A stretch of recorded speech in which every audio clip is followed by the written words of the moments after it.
Boa noite, meu nome é Giovanni Bruno Sala Ramires, sou estudante de mestrado no grupo de Ciências do Movimento Humano. Meu orientador é o Eduardo Luza Cadori. Nosso trabalho de dissertação de mestrado foi com atletas de futebol profissional. O objetivo do nosso estudo foi analisar a carga externa no dia de jogo, a diferença de cargas externas entre jogadores titulares e suplentes. E se a estratégia de compensação nesse dia de jogo ela teria algum impacto nessa diferença. Nós propomos uma intervenção no dia do jogo, onde os atletas faziam uma compensação de carga, os atletas que têm menos minutagem de jogo. Então sabemos que no dia do jogo 11 atletas iniciam e os demais atletas ficam no banco ou são escolhidos para entrar no meio da partida, tendo uma minutagem menor ou ficando até 100 minutos de jogo. Isso pode impactar na performance do atleta ao longo da temporada, ficar muito no banco como reserva, não entrando na partida, Se a equipe tem muitos jogos durante o ano, isso pode impactar em um descondicionamento do atleta que fica nesse status. A nossa intervenção do estudo foi que esses atletas com uma menor minutagem, eles entrassem pós-jogo e realizassem treinamentos compensatórios baseados em alta intensidade pós-jogo, de aproximadamente 12 minutos. E nós avaliamos a diferença de cargas entre os grupos de atletas. São os titulares, os atletas que jogaram mais de 60 minutos, que entraram na partida e jogaram 60 minutos ou mais. O grupo de atletas suplentes que não entraram na partida, que não foram escolhidos pelo treinador para entrar na partida. E o grupo de atletas suplentes que entraram na partida e jogaram de 1 a 30 minutos. Então nós dividimos o elenco em 3. Pegamos o dia do jogo e comparamos as situações quando o dia do jogo tivesse compensação pós-jogo ou não tivesse compensação pós-jogo.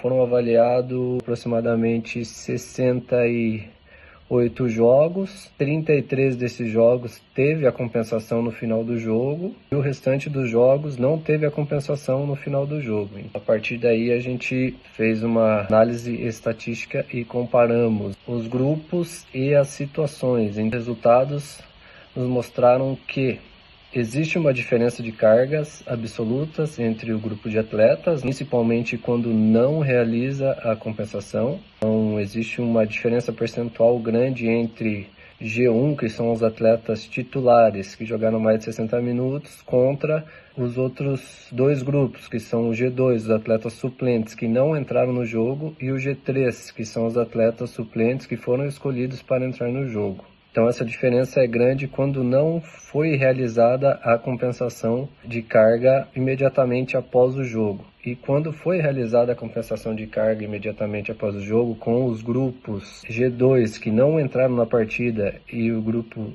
G3 que jogaram de 1 a 30 minutos, essa diferença percentual ela diminuiu entre os grupos suplentes e o grupo titular. Então, realizar a estratégia de compensação de cargas pós-jogo, ela não foi capaz de equalizar, que era a nossa hipótese, que equalizasse a carga, não foi capaz de equalizar, mas porém ela diminuiu a diferença percentual entre os grupos. Isso é muito bom. E ao compararmos dois grupos de atletas suplentes, os que não entraram na partida, G2, e os atletas que entraram na partida, G3, a estratégia de compensação ela foi capaz de equalizar esses dois grupos nas métricas de velocidade. Então, os atletas que não jogaram e realizaram as estratégias de compensações de 12 minutos pós-jogo, eles conseguiram equalizar a carga relacionadas à velocidade em relação ao G3, que é o grupo de atletas suplentes que entraram e jogaram de 1 a 30 minutos.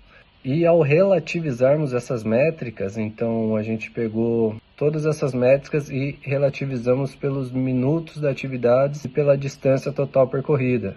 Quando relativizamos essas métricas, o grupo de suplentes que não entraram na partida e o grupo de suplentes que entraram na partida, quando não foi realizado a estratégia de compensação, existia sim uma diferença entre atletas titulares e suplentes. Porém, quando foi realizada a estratégia de compensação, o grupo dos atletas suplentes, eles conseguiram equalizar e até superar essas métricas em relação aos atletas titulares. A nossa conclusão, a nossa discussão foi que eles conseguiram equalizar e superar essas cargas porque foi uma atividade com baixa minutagem, 12 minutos, alta intensidade e muita densidade. Por ser uma atividade densa, a análise relativa jogou lá para cima os números, né? Isso foi bom porque geralmente os atletas suplentes, alguns estudos mostram que eles têm a capacidade de gerar mais velocidade quando são escolhidos para entrar na partida,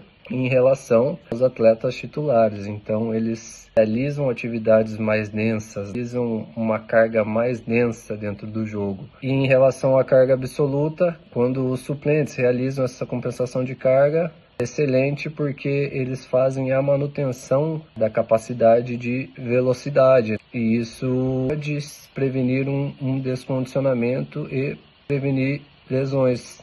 O atleta ele está realizando uma manutenção de sua capacidade de exercer a velocidade, realizando um treino de alta demanda física, baixo tempo de exposição. Bom, espero que tenham entendido e obrigado.